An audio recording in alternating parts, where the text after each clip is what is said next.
Welcome everyone to our webinar today with Ability First Utah. United Angels Foundation and Ability First Utah are such great community partners. We're always looking for ways to work together and share resources and share education with the many families in the special needs community. So today it gives me great pleasure to introduce a whole team of wonderful people from Ability First Utah who are going to share a little bit about their program, organization, and resources that Ability First has. And then we will be talking about self-advocacy for all ages. Okay, I will hand it over to you, Angel. Thank you, Sylvia. Brandon, do you want to jump in? Yeah, absolutely. I want to welcome everybody to. We have such a great webinar planned. First off, I'm Brandon Duncan. I'm one of the youth program coordinators here at Ability First. And before we get started with all the fantastic topics that we're going to talk about today, I just wanted to let everybody know that I'm going to paste a couple flyers into the chat introducing our summer program, which there's two of them that we take part of. We have the Ninja Leadership Conference, which will be May 27th through the 30th, where they'll go and participate and stay in like a dorm room over those nights, and they'll participate in awesome self-advocacy workshops and leadership opportunities. And then another flyer will be for the Ability First Utah's youth summer program. And that will go throughout the whole summer. And we have so many awesome activities planned and learning opportunities to be able to break out of their shells and everything like that. And so I'll be posting those as soon as I'm done here. And then before I introduce who's going to be speaking, I want to set the expectation that I'll be in the chat kind of monitoring. So if you have any questions or comments, I'll be in the chat. And if I can't answer your questions in the chat, then I'm not afraid to interrupt and ask those questions. And so without further ado, first off, we're going to hear from Angel and Janine, and they're going to talk about all the awesome benefits that we have here at Ability First Utah. And then after that, we'll have Megan, the amazing Megan, present her presentation on self-advocacy and why it's so important that we're learning self-advocacy. And then we have a very special opportunity to hear from one of our very own Carlos, who is a consumer and who has participated in these programs. And he's going to share with us what self-advocacy is done for him in everything. And so without further ado, Angel and Janine, you have the floor. Thank you. Appreciate it, Brandon. Thank you, Sylvia. My name is Angel Cortez. I am the marketing coordinator for Ability First Utah, and this is my wonderful partner in crime, Janine Colbert. She's a benefits counselor for the Ticket to Work. And we would like to share with you guys a PowerPoint. Let's see. And then can you guys see my slides okay? I can see it. Thank you. So Ability First Utah. We are Ability First Utah Center for Independent Living. What services we provide. So Ability First Utah is a 501c3 nonprofit organization. We contract with the Department of Workforce Services, a vocational rehabilitation program, to provide independent living services to individuals with disabilities. We are one of 6 centers throughout the state of Utah that are independent living centers. We cover Utah, Wausau, Juab, and St. Pete counties.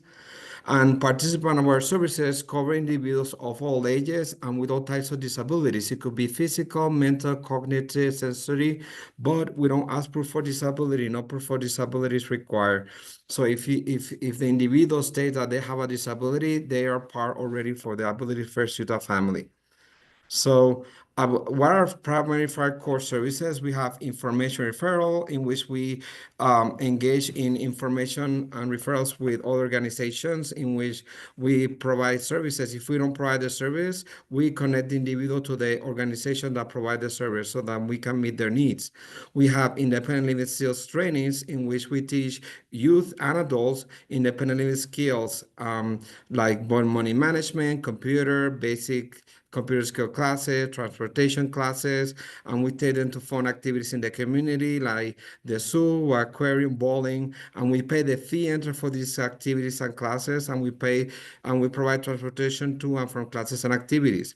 We also have our nursing home and youth transition program, in which we help people, older adults are in nursing home, transition from these institutions to their chosen community environment. And we also have a youth program that we're going to talk about in just a second.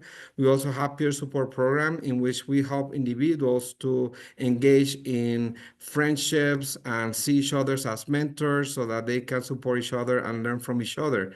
And we also have individuals and citizenship advocacy, and basically we teach in the advocacy skills so that they can implement it through citizenship advocacy. And our services are designed to promote independence. So we also provide a ticket to work employment services program that Janine Colbert is going to talk about in just a minute. And we also have equipment services, in which we loan equipment to individuals that are facing barriers on finding equipment. We loan them on a temporary basis until we find about the permanent placement. But we don't find the permanent placement. The temporary we loan them becomes permanent. They keep the equipment. And we also, all the services provided by Ability First Utah are free due to state and federal grants, so there are no costs to our consumers. So all the services provided by Ability First are free. This is some of the independent living skill training classes and some of the activities that we take our consumers to, like cooking classes, self-advocacy, transportation skills, and zoo, movies, and aquarium. Fun activities for youth and adults. We also provide, like I said, free transportation to and from classes and activities.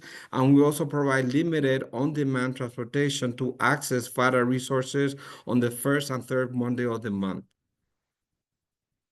So as part of our youth program, we have, like Brandon just mentioned, we have a great youth summer program, in which we have our youth participate in independent living skill classes and also activities that will help them make friendships and become engaged with their peers in independent living activities and classes.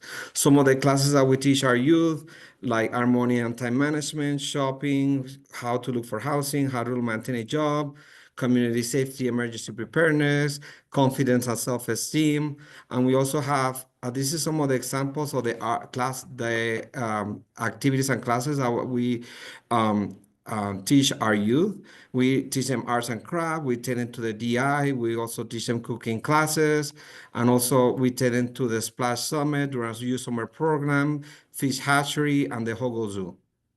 These are fun classes and activities. So all the services that Ability First Utah provide, we are independent living coordinators can assist individuals in the process of connecting them with resources in the community. So for example, we can help apply for Medicare and Medicaid, provide Utah County housing, Section 8, hidden weatherization, food stamp, and citizenship, and other services that will help them remove barriers in their personal life. So like I said, we also have equipment services, is funded through donations. Like we have scooters, Hoyer lifts, power shares, walkers, shower shares, among other devices. And if we have it in our loan bank, the placement is very quick. If not, we can have a waiting list, and if they, like I mentioned in the beginning, if they don't have if this equipment, we don't find it through other means, the temporary we loan them becomes permanent. They keep this equipment.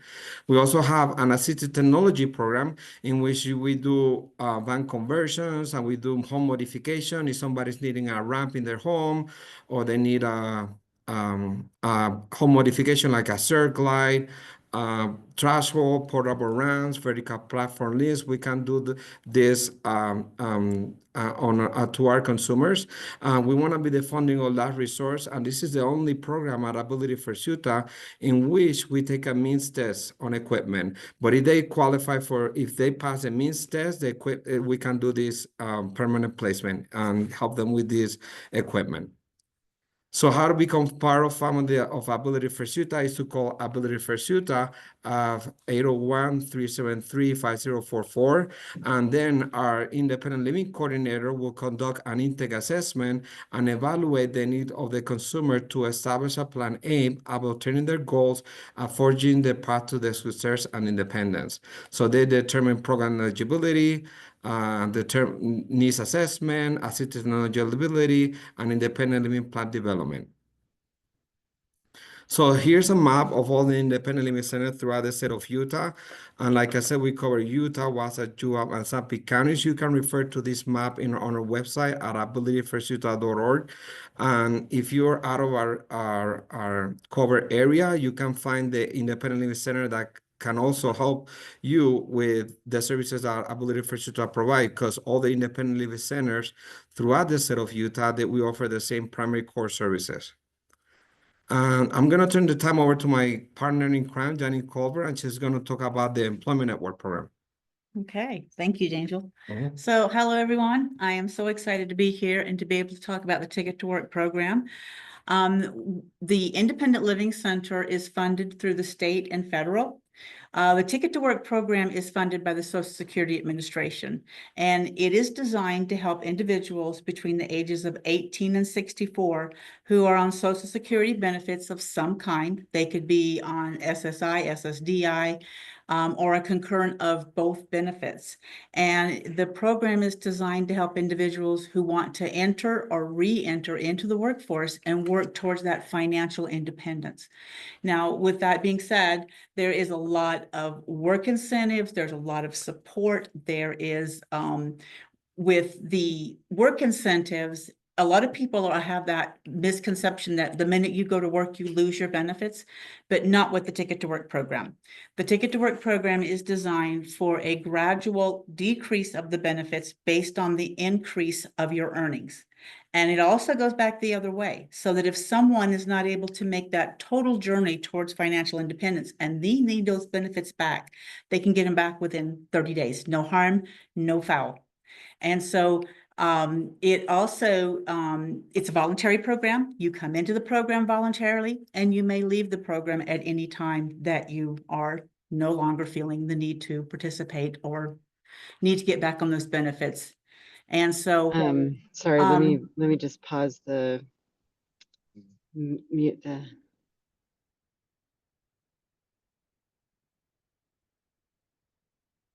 okay.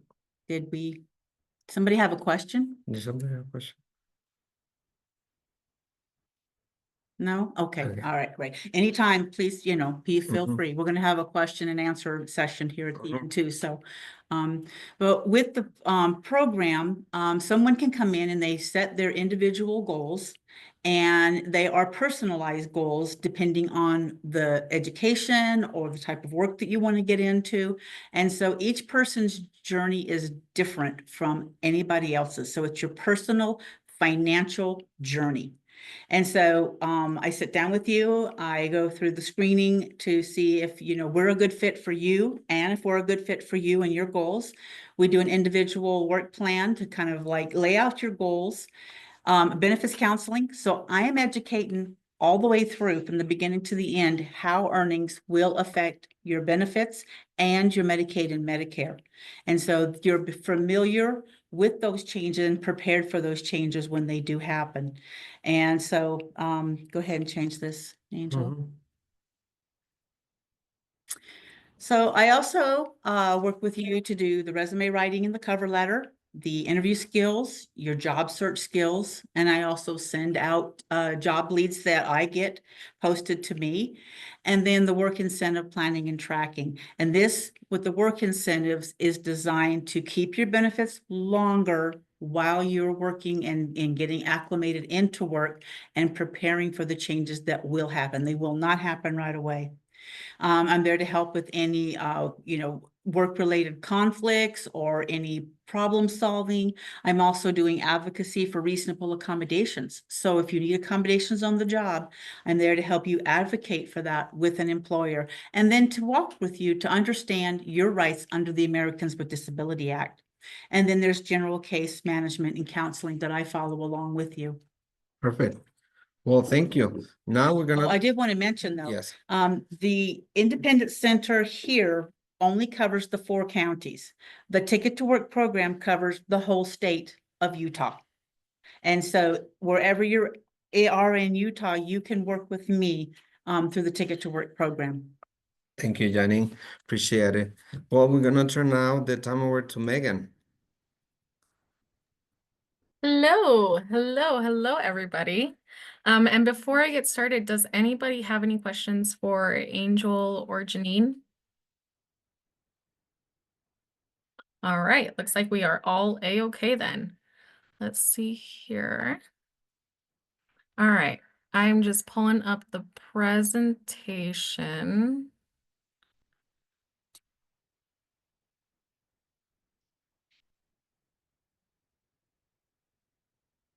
Aha, okay, there we go.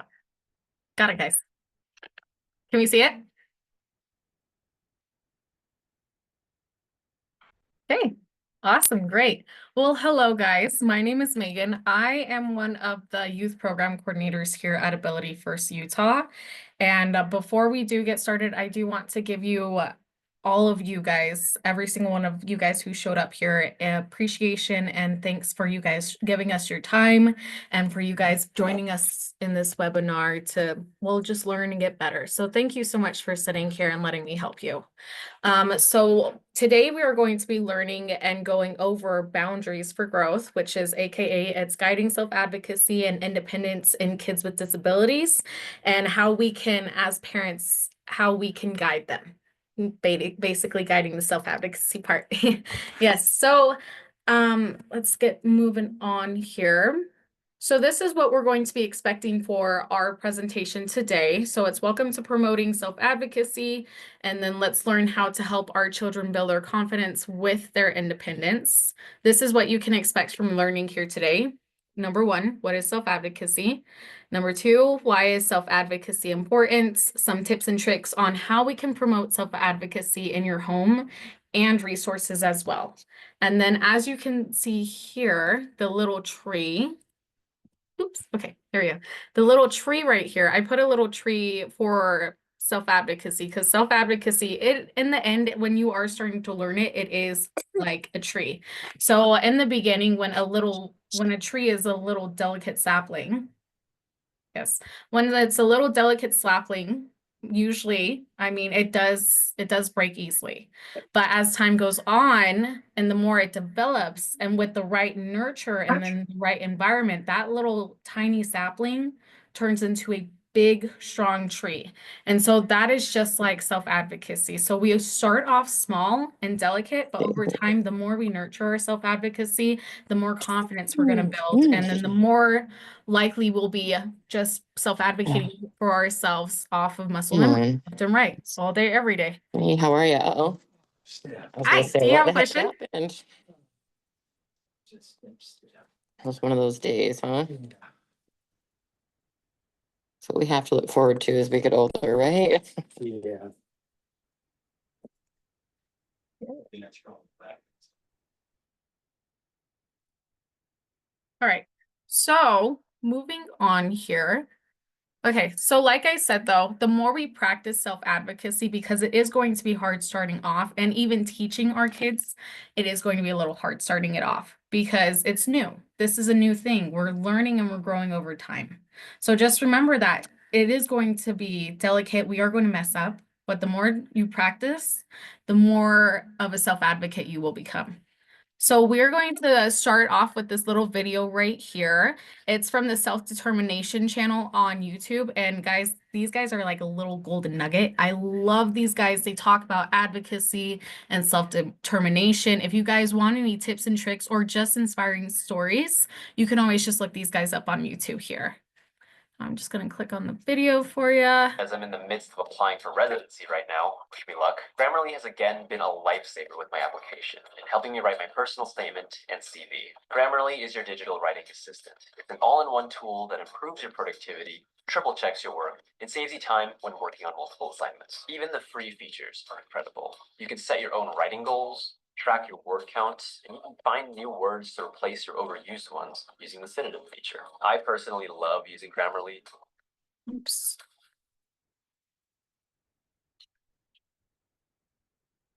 Can you guys see the video? What's going on? Surprise fees, one-time charges, and sudden price hikes hidden in the fine print. With G-Fiber, there's no router fees, no. You're watching the Self-Determination channel. On this episode of Speak Up, Sam, Stephanie, and Christy share some thoughts about advocacy.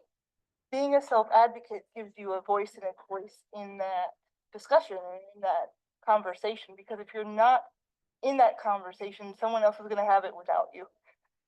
And it's always great to be part of the conversation. My question is always, what do you care about? And what kind of improvement or change do you want to see in what you care about? I think it's really important to have allies, mentors, people with disabilities, because we've been isolated so long that when something bad happens, when a risk that we take doesn't work out, when the girlfriend breaks up with you, right, you tend to take it really hard. And I guess what I would say is go out there and try again, because trying again is really important. It's important for me to self-advocate for myself to make sure that I get the life that I want and that I deserve. Self-determination means you push through all obstacles and you make the choice about the things in your life. You have the right and you get to choose what's best for you, with support and without support. If you don't know your voice right now, that's okay. It will develop over time, and don't be afraid to use it for what you need or want. We'd like to hear from you. What message do you have for other self-advocates?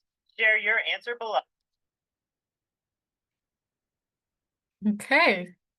Awesome. So I do want to touch base on just what these people were saying in the video here, especially with the last one, because your voice will grow when it comes to self-advocating for yourself and standing up for yourself over time.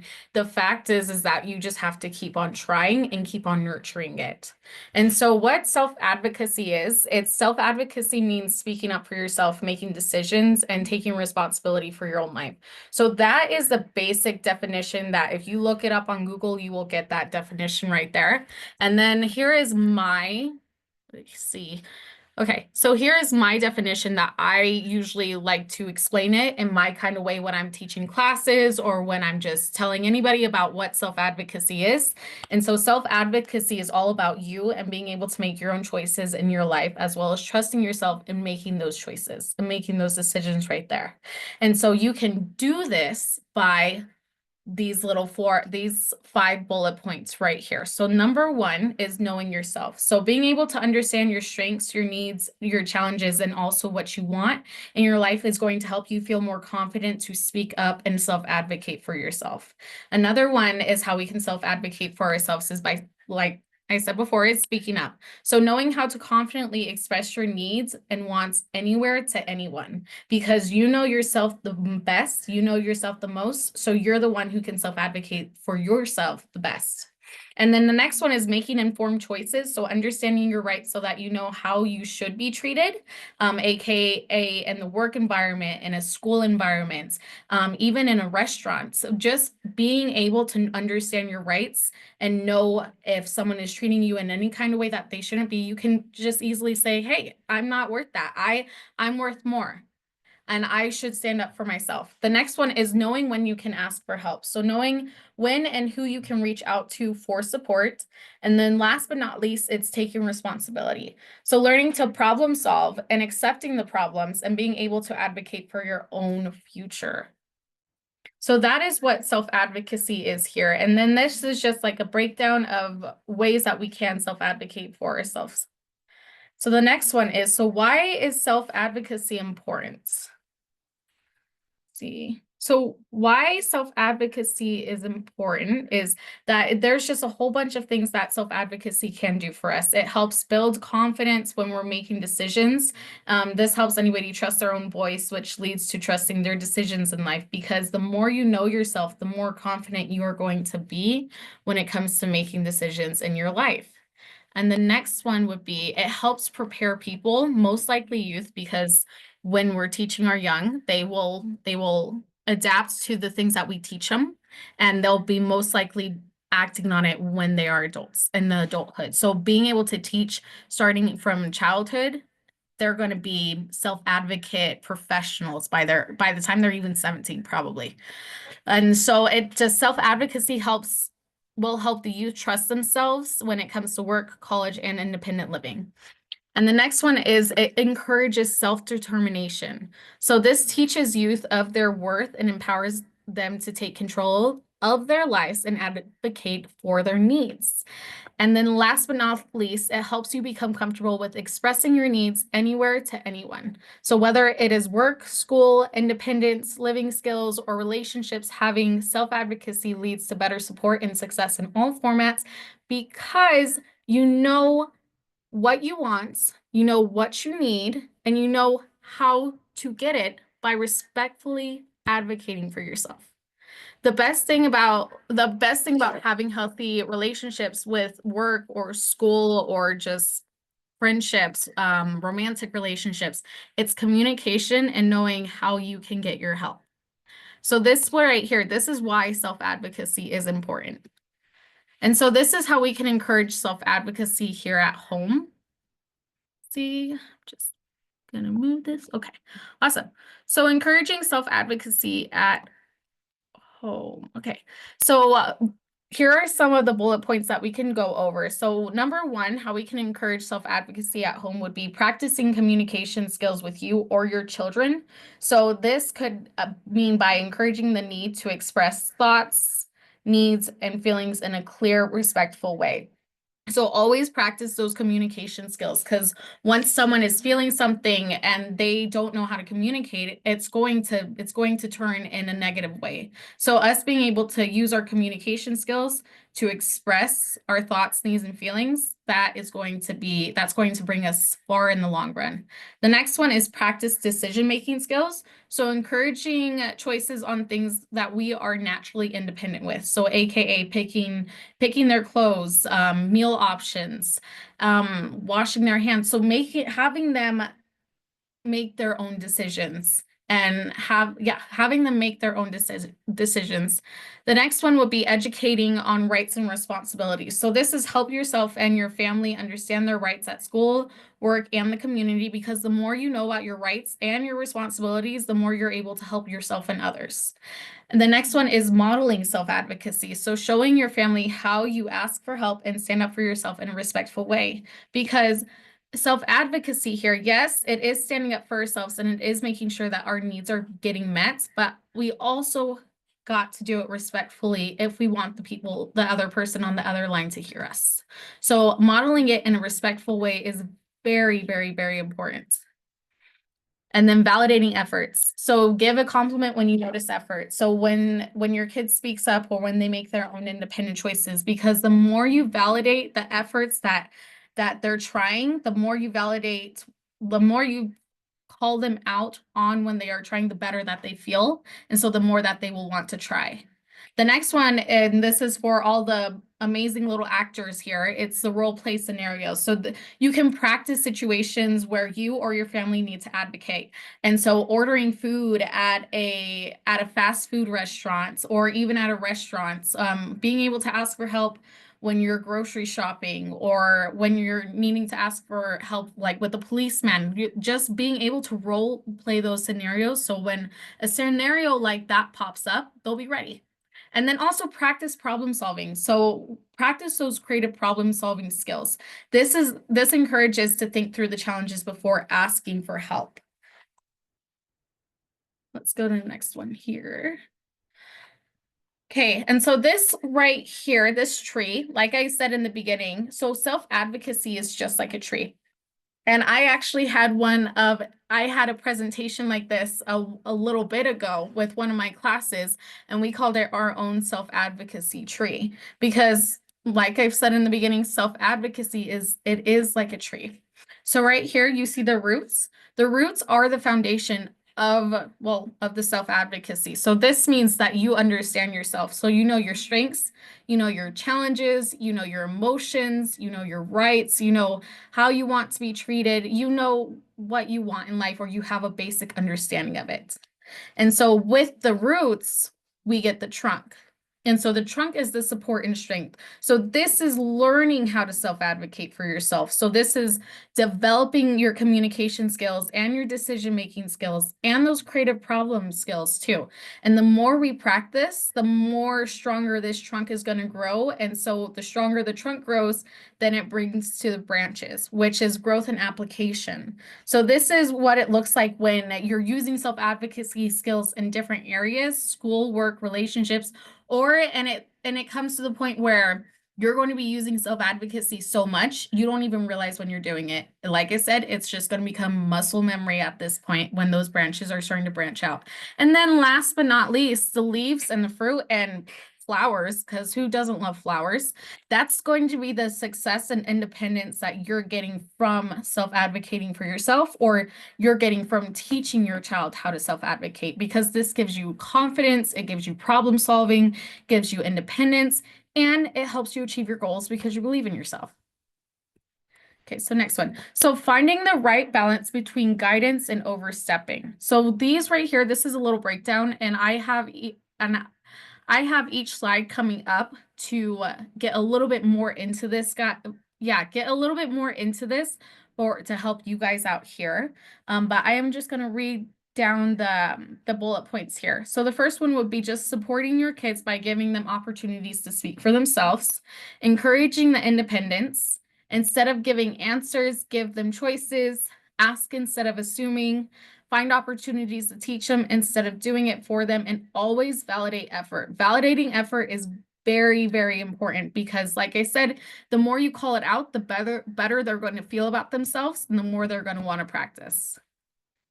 So first things first, so support them by letting them speak for themselves. So this can look like, well, this is, oh my gosh, sorry guys. You can do this in many ways.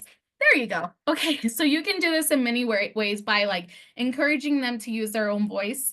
We can do this by giving them time to respond, because I know as parents, when we see our kids struggling when they're wanting to speak or when they're struggling making a decision, we want to just jump in and help them. So being able to notice that in ourselves and stop and pause ourselves so that we can give them time to think and respond. And then also another good thing is have them order their own food, like at a fast food restaurant or just a restaurant. Just have them practice ordering their food. Has anybody ever called a doctor? Like, yeah, you called a doctor and you were scared when we were all kids and we were too scared to call a doctor and all that because, well, we didn't practice it when we were younger. So being able to practice this growing up, it's going to help them be more confident in their decisions. Next one is practicing introductions. So by this, as in just them introducing themselves, like, hi, my name is Jimmy and I am 14 years old. So just have them practice their introductions to people so that they can become more confident in that. And then also letting them ask for help.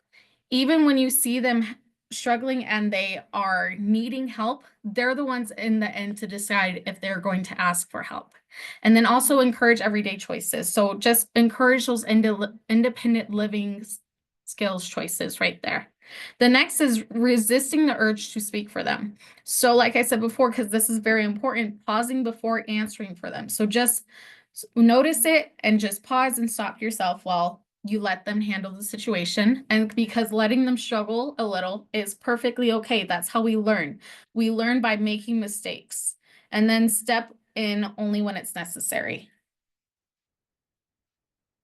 Okay, so now we're going to go on to this one, and this is encouraging independence. So how we can encourage independence here is we can always offer choices. So that's number one. So I'll start by giving them 2 options instead of 1.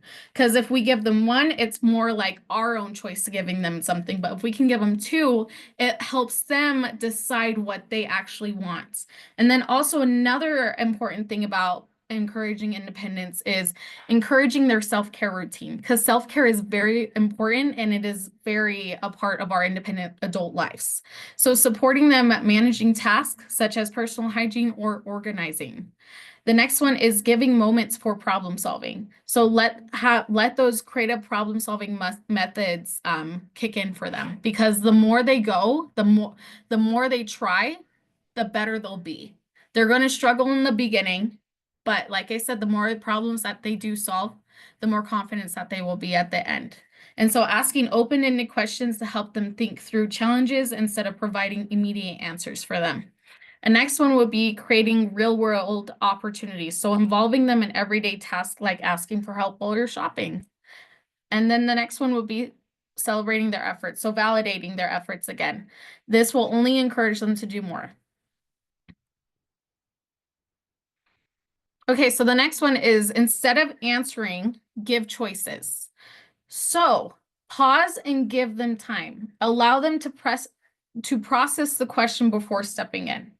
Right here, because that is very important. Let's just say you are at the doctor's office with your kid, and your doctor is asking questions for the child and asking why they're here, and you're the one answering for them. In those kinds of moments, give them time and let them think about why they're at that doctor's appointment. Why are they there? Allow them to process the question before stepping in. And then even if we do step in, we can always offer guided options. So if they're struggling, you can always provide those 2 choices instead of answering for them. So this is an example, as in, do you want to ask for help or do you want to try on your own first? And another way that we could help other than answering would be rephrasing the question. So simplifying it or breaking it down if they seem unsure. So just breaking down that question, it's like breaking down a task to make it a little bit easier. And then also just encourage that decision making. So let them make small choices throughout the day to build confidence in speaking up.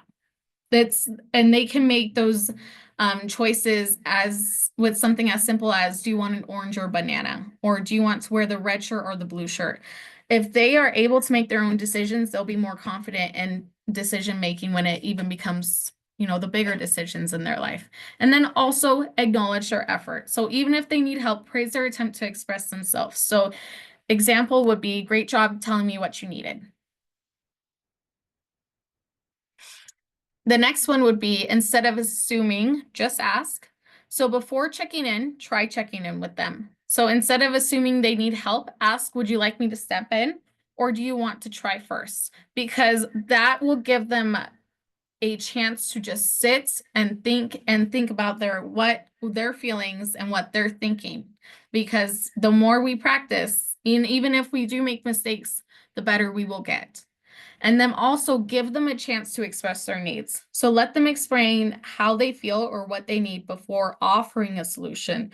So the example could be, are you feeling stuck or do you just need more time? Just give them a chance to express their needs. Even if it does take a little while for them to answer, if you're patient, they will be able to come up with their own answers.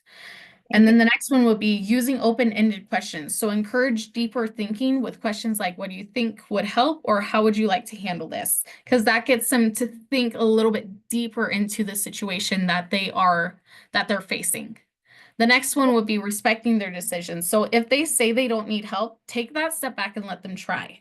If you're having a hard time doing this, you can always try offering some reassurance. I do this to my kids all the time. I am basically, I'm here if you change your mind, or I'm here if you need anything. We got to respect the fact that they are capable of making their own decisions. We can watch on the sidelines to make sure that they're going to be safe. But at the same time, we got to let them struggle first. And the next one would be model self-advocacy language. So show them how to ask for help by using clear and direct phrases. So can you explain that again? Or I'd like to try by myself first. Megan, we have a question in the chat. Can you explain how parents can adjust these principles for a speech delayed child that isn't yet able to communicate in sentences or sign language? Yes, let's see here.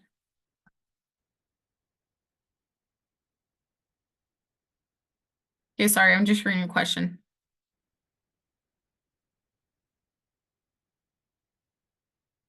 So with this, so there are many different ways that we can use to communicate here with children who don't know the sign language, or who are where they can't speak. There's always those boards where they can have them technically speak for them, or there's cards. Some people, I do work with a class where they do communicate with their eyes, where if they look to the left, it's yes. If they look to the right, it's no. There's so many different ways that we can use to communicate, how we can communicate our needs. And we can see this in an upcoming video that is upcoming in the slides. Does that answer your question? Yeah, for the most part, but I think we've tried the tablet. He's still really young, and it's a cognitive, but also, short-term speech memory. So we've tried these other things, and they're sticking about the same as the speech delay is. Mm, okay. I mean, if you keep on trying different things, you will find something that will work for your child. And then also being able just to practice, give them time to process and to pick it up, and to just try to grab the basics of what you're trying with them.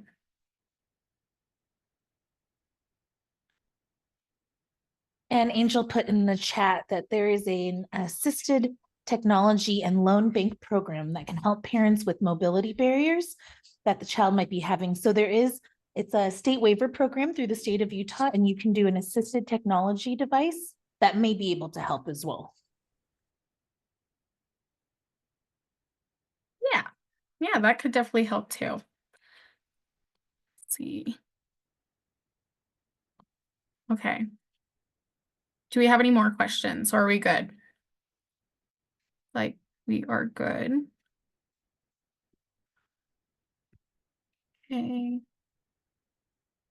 Okay, and so the next one would be, so finding a way to teach them. So guide instead of doing. So walk them through the steps instead of completing the task for them. So the example would be, let's go through this together so you can try it next time. Because usually when we're looking at big tasks, we will most likely feel overwhelmed by the largeness of that task. But learning how they can break it down into steps will help make that task more manageable for them. And that's where we're going back into breaking tasks into steps, because it makes it more manageable.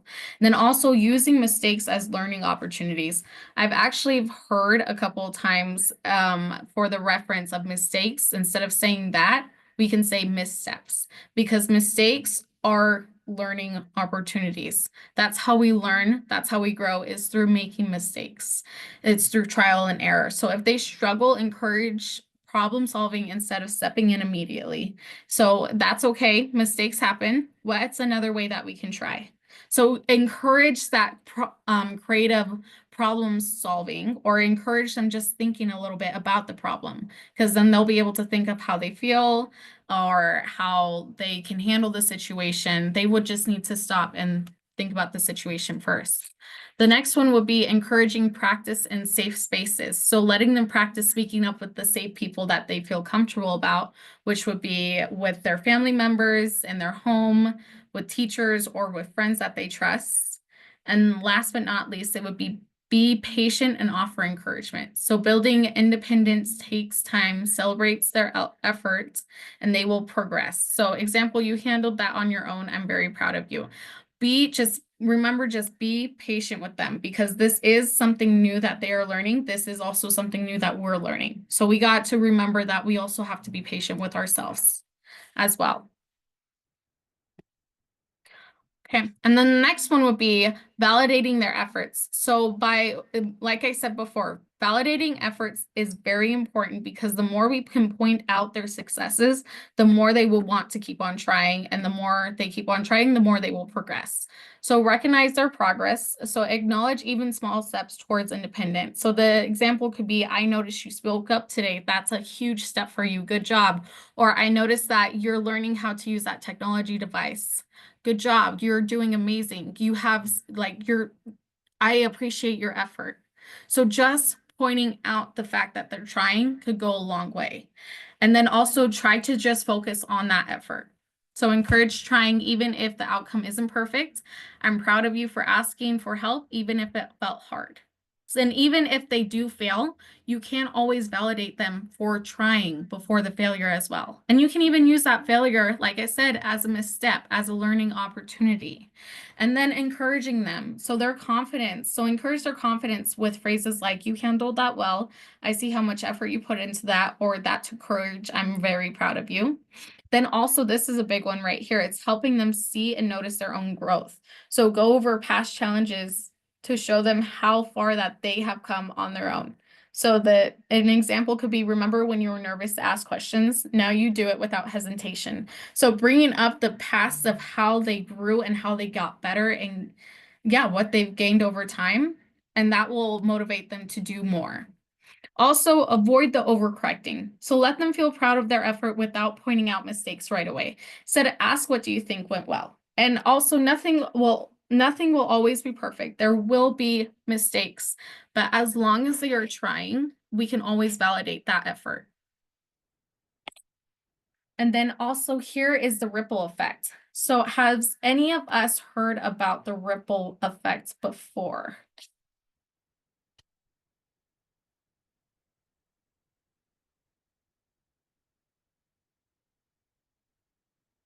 Okay, so what the ripple effect here is so you see in this picture, there is a drop of water going into a big pool of water. And then you see these the little ripples that this little tiny drop of water did make. So the drop of water came down and it started with a little ripple, and then it got bigger and it got bigger and it got bigger and bigger and bigger over time until it filled the whole lake. So what this is, the reason why I have this ripple effect is here, and this is especially for people who are just learning about what self-advocacy is, and this is like a whole new term and a whole new effect for you guys, is that the ripple effect, as long as you keep trying, you will get there. Because when we try new things, when we try those new skills, we don't know what we're doing. We're obviously going to fail. It's through trial and error. But being able to notice that and be able to move forward even after you fail, that's the important part. Because as the more you keep trying, the more you'll learn what works for you. And the more you learn what works for you, the better you will get at it.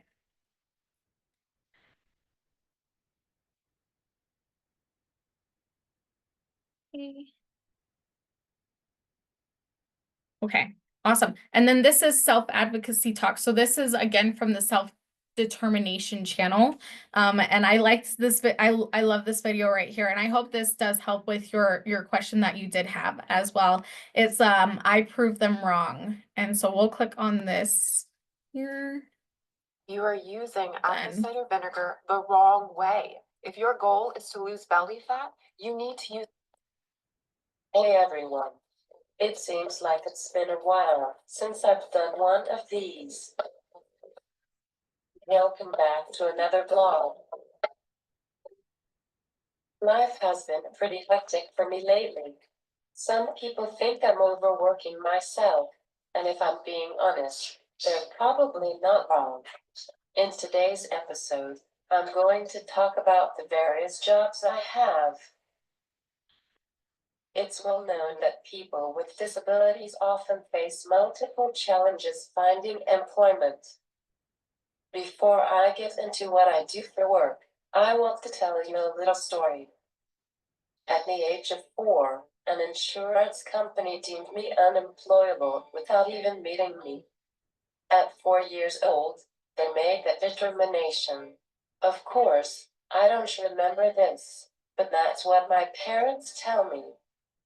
That has always stuck in the back of my mind because I knew I wanted to prove them wrong.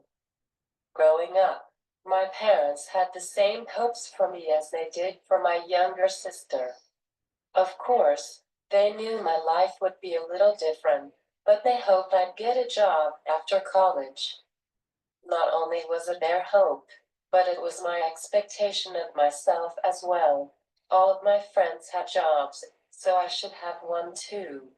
Admittedly, after graduating from college with a degree in advertising, my employment journey has been a curvy road. But let's fast forward. Today, I'm a communications specialist for In Control, Wisconsin. I manage the Self-Determination Network, which is an online community for people who support self-determination and self-directed support. I also help edit their website and do graphic design for promotional material. It's perfect for me because I can work from home and it's something I'm very passionate about. Well, I'm a go-getter by nature. If someone tells me I can't do something, I usually like to prove them wrong over and over. It's just the stubborn side of me. These jobs are paid. I'm an independent contractor, which means I am self-employed. I have to do my own billing, and I'm responsible for keeping track of my income. I have the flexibility to work around my care shifts and other medical appointments, which is ideal. What I love about the organizations I work with is that they're very willing to provide the accommodations I need to succeed. Simple things like communicating over email instead of by phone, having someone else take notes, being willing to read the chat box in Zoom meetings instead of relying on me typing everything I want to say out on my communication device. Knowing they understand what I need is huge.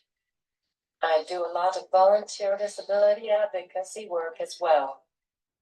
I'm a host on this YouTube channel. I designed the logo and monitor and reply to the comments as well.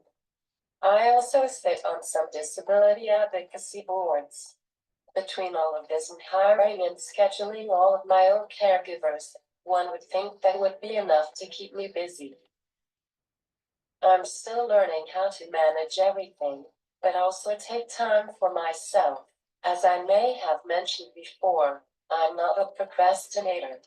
When I'm given a task, it's very likely I'll get started on it as soon as I can. I can't take time for myself and relax if I have something important that needs to get done.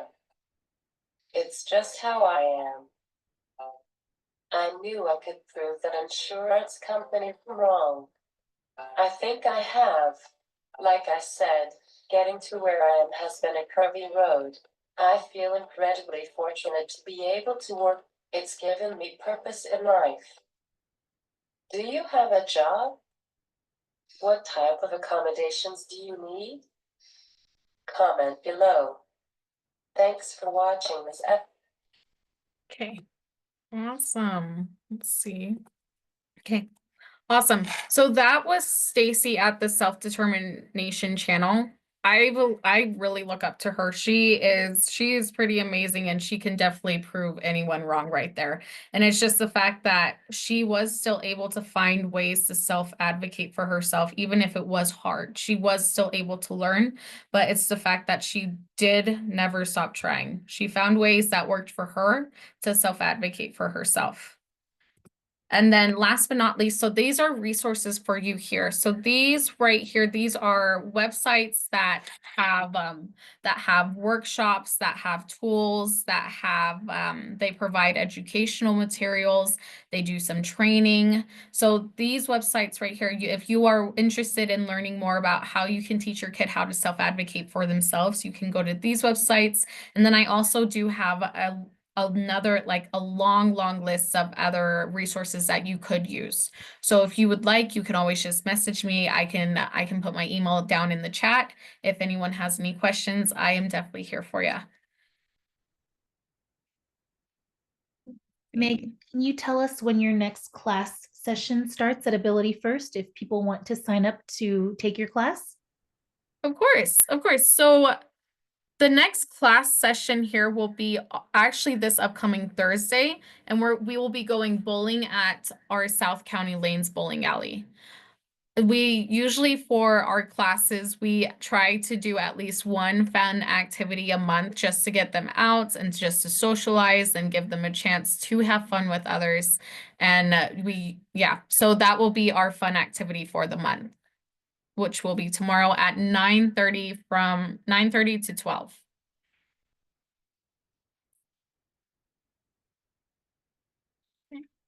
Awesome. Great. Okay, great. Does anybody have any questions for me? Okay, awesome. So now we're going to move on to Carlos. Carlos is amazing. I've been working with Carlos for the past couple months, and he is definitely one of the self-advocate professionals. This boy knows how to self-advocate for himself through the muscle memory. So take it away, Carlos. All right. So, hello, my name is Carlos Alvarez Tejada. I am currently attending Utah Valley University to become a preschool teacher. This is my last year in college. In my free time, I enjoy drawing, coloring, listening to music, and watching TV. Music is something I'm passionate about. I love discovering new songs and artists I can enjoy. Self-advocacy is important to me because it reminds me I have a voice that matters and that others care about what I think and want. It also helps me express my thoughts and feelings in my own words so others can understand me better. One important thing that I've learned about self-advocacy is that you need to clearly communicate your needs and wants so others know how to support you. This lesson has helped me a lot because it allows me to express what I need from others when I need help. I often have a hard time expressing myself with words, and sometimes I feel like I can't ask for help in the right way. But self-advocacy has taught me that my voice matters, and the more I practice, the easier it gets to let others know that I need help. A personal experience that stands out to me is when I had to speak up for myself and communicate my needs when I first started college. College was very different from high school, and I felt scary because I didn't know where I would go to get help, or if I could even get help that I needed to succeed. In high school, I had IEP, an individualized education plan. My special education teacher helped me work toward my goals and make sure I had support that I needed. But in college, things were different. I had to figure out how to ask for help on my own. When I went to the Accessibility Services office at UVU, I was very nervous because it was a new environment and getting support in college was very different from high school. However, I was able to meet with an advisor who helped me set up accommodations that made me feel more comfortable in my classes. Even though I received some support, I still feel like it's not always enough to help me get through college on my own. But the experience has taught me that getting the right help in new environments can be hard and scary, but it's important because having support makes it possible to succeed. My advice to someone learning about self-advocacy is to be confident in their abilities and what they can do on their own. It's also important to clearly communicate their needs and wants so others can support them in the way they need. One way to build confidence in speaking up for yourself is to use positive self-talk and have a growth mindset. Reminding yourself that your voice matters and that you deserve support can help you feel more comfortable advocating for yourself. Although learning how to self-advocate can be hard, it is very important because it helps you get the support you need and allows others to support you in the best way possible. Self-advocacy also matters because it gives you the chance to share your own ideas and feelings with the people around you. Your voice is important, and speaking up helps others understand that more.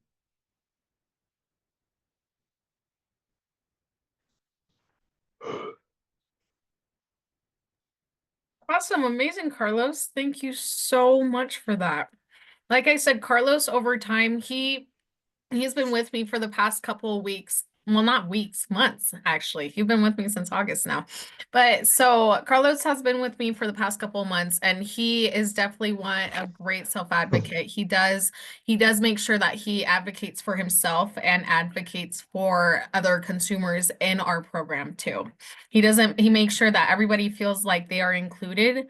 And he also does help translate for some of our people who do just speak Spanish too.